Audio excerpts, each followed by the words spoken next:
It was a late autumn evening when Alicia first heard the whispers about Officer Donnelly.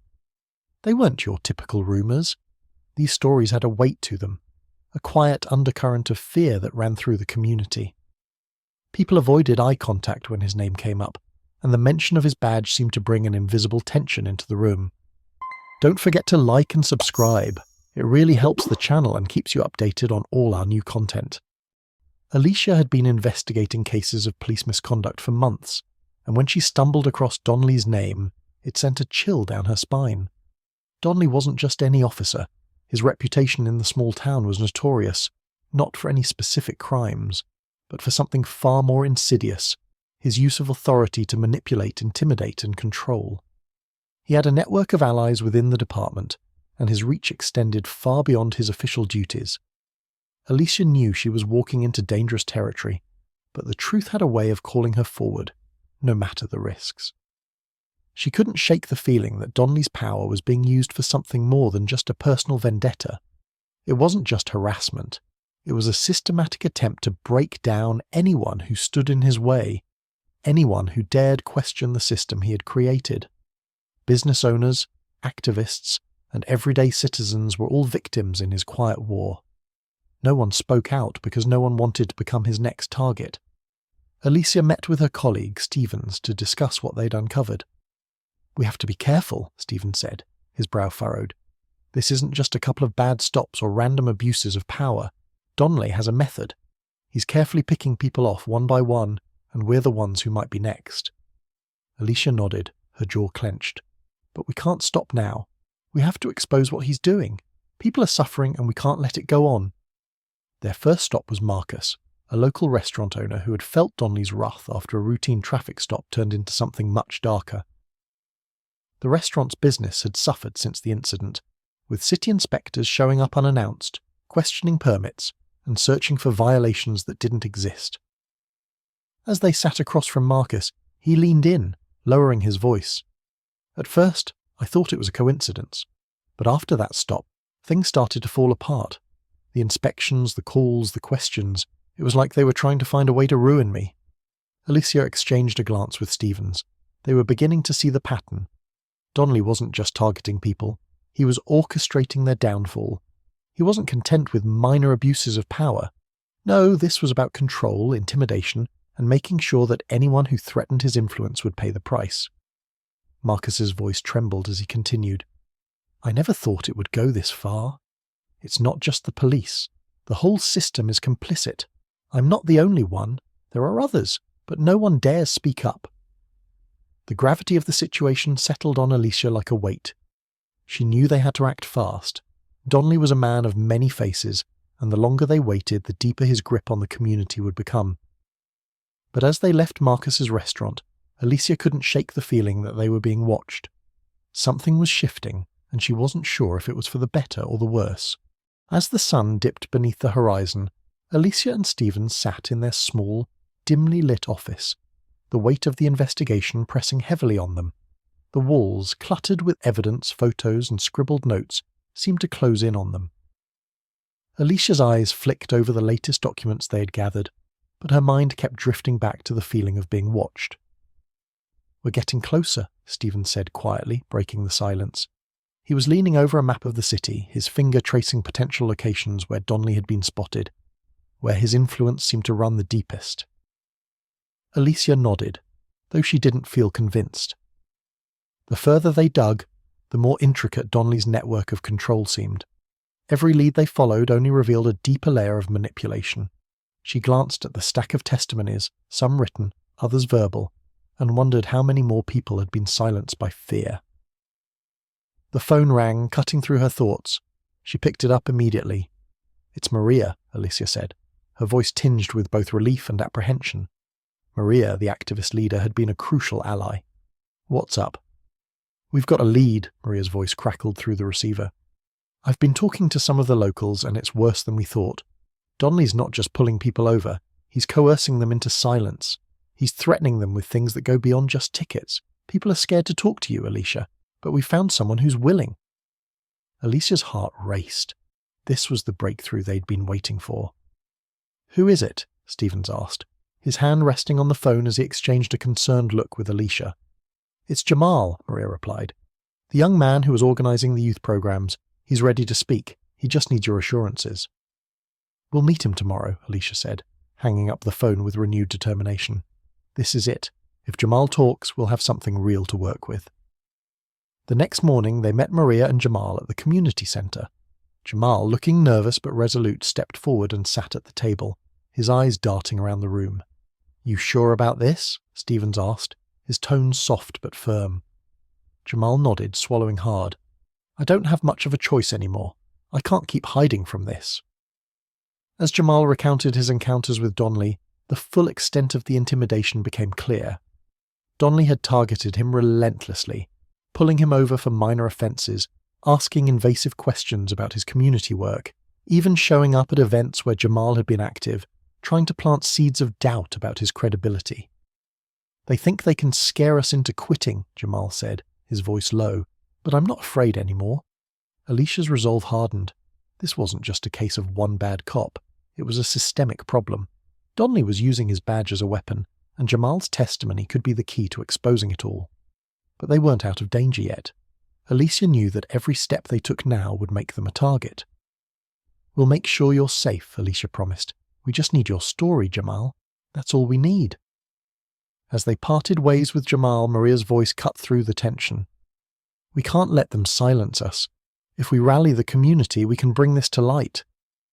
Alicia nodded, a sense of urgency gripping her. "We need to organise a meeting. We need to show Donnelly that the community won't back down." The day of the community meeting arrived, and the atmosphere was charged with tension. The small room at the community centre was packed with people, all eager to share their stories, their frustrations, and their hopes for change. Alicia felt the weight of their collective gaze as she stood at the front, nervously adjusting her notes. Every face in the crowd held a story of harassment, of fear, and of the silent grip Donnelly had on their lives.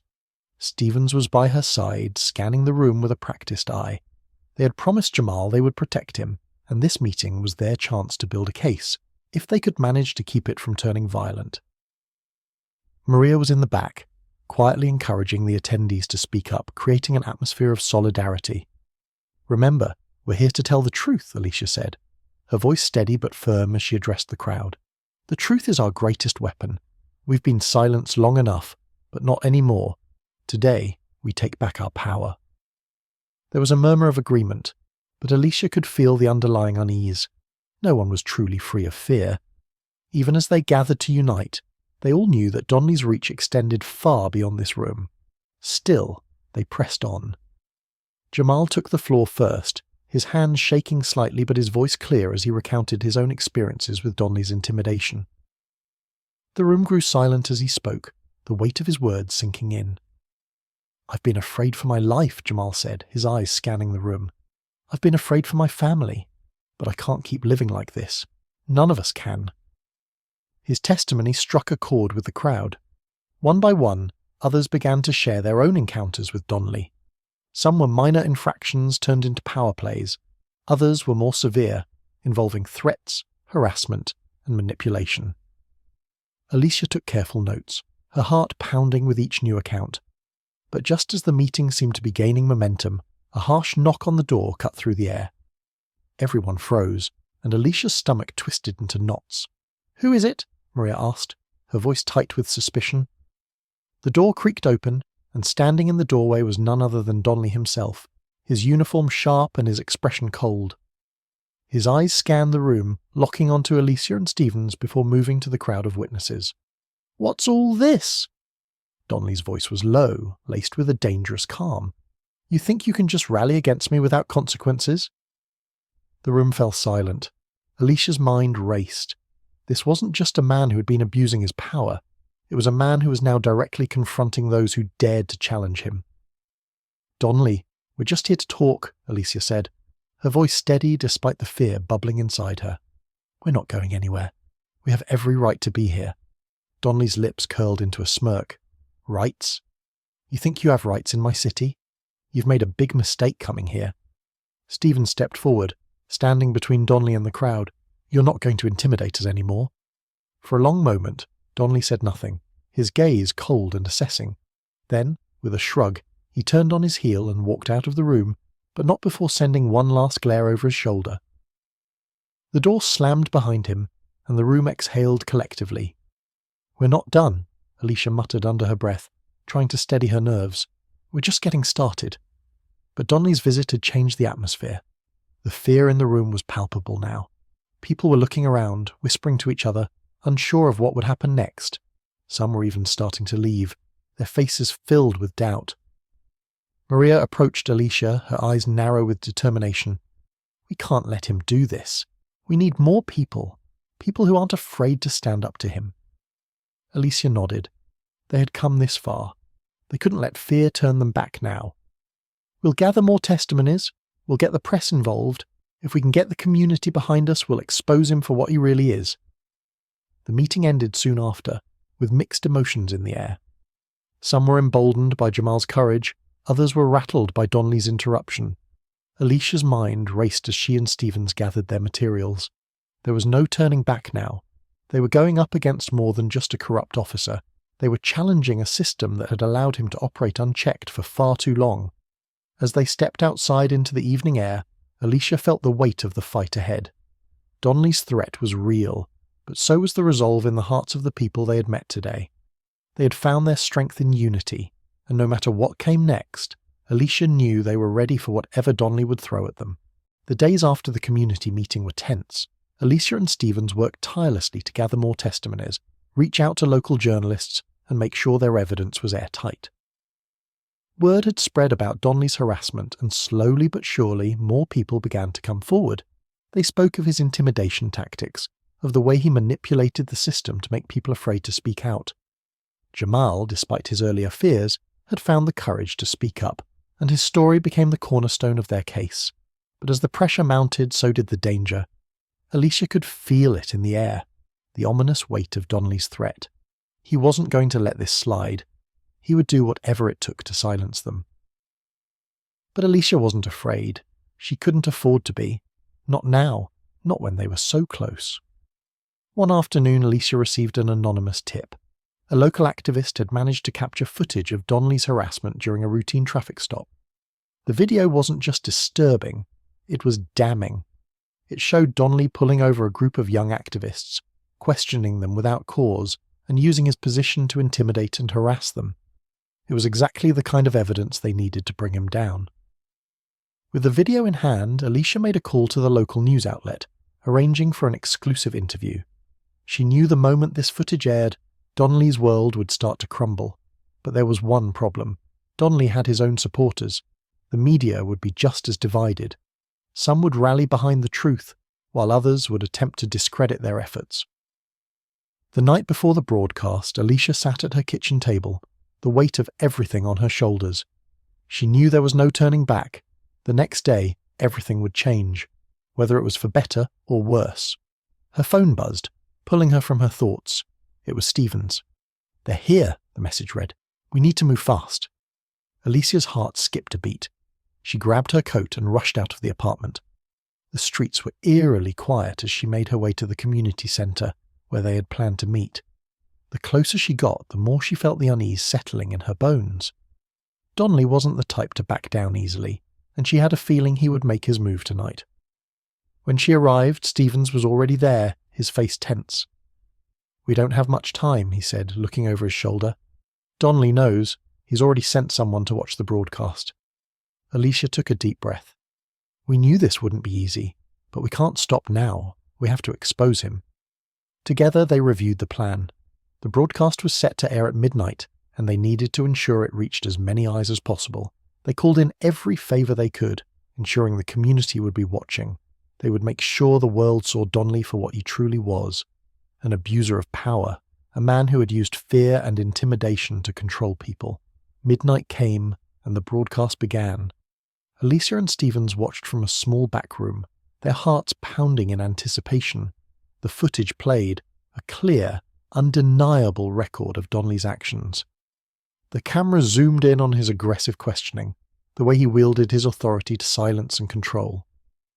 The report followed, detailing the testimonies from the victims, their voices trembling with the fear they had once lived with but were now overcoming.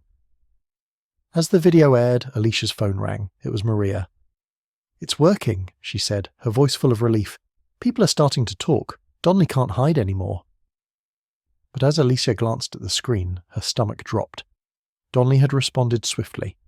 A message had been sent out to the press, a smear campaign aimed at discrediting the victims and painting the whole investigation as a conspiracy. He was trying to twist the narrative, to make them look like the ones who had something to hide. "Don't let him win," Stephen said, watching Alicia's face as she took it all in. "We've got this. It's too late for him to cover it up now." The next few days were a whirlwind. Protests began to erupt across the city. Activists flooded the streets, demanding justice for the victims of Donnelly's abuse. News outlets picked up the story, and the pressure mounted on the local government to act. Alicia felt the momentum building. This was bigger than just a corrupt officer. It was a movement, a rallying cry for accountability in a system that had turned a blind eye for too long. Then came the call. The police department had officially launched an investigation into Donnelly's actions. The evidence was undeniable. He had abused his power, harassed innocent civilians, and used his position to manipulate the system. The charges were serious, and it was only a matter of time before he was arrested. But Alicia knew the fight wasn't over. Donnelly's influence ran deep, and even though he was facing consequences, the system that allowed him to operate with impunity still needed to be reformed. She couldn't rest until the roots of corruption were pulled out and the community was safe. On the day Donnelly was arrested, Alicia stood outside the police station. The crowd gathered around her. The air was thick with anticipation, but there was also a sense of pride. They had done it. Together they had exposed the truth and fought for what was right. "This is just the beginning," Alicia said to the crowd, her voice strong. "We've taken down one man, but the real work starts now. We will keep fighting until we've changed the system, until no one can abuse their power again." And as the officers escorted Donnelly into the police station, Alicia knew they had won. The battle was hard, but the victory was theirs. They had stood up to fear, to corruption, and to the system that had allowed it all to happen. They had found their strength in each other, and nothing could take that away. If you found this story intriguing and want to see more content like this, don't forget to hit that like button and subscribe for more. Your support means a lot and helps us keep creating impactful stories. And remember, sharing is caring, so feel free to spread the word. See you in the next one.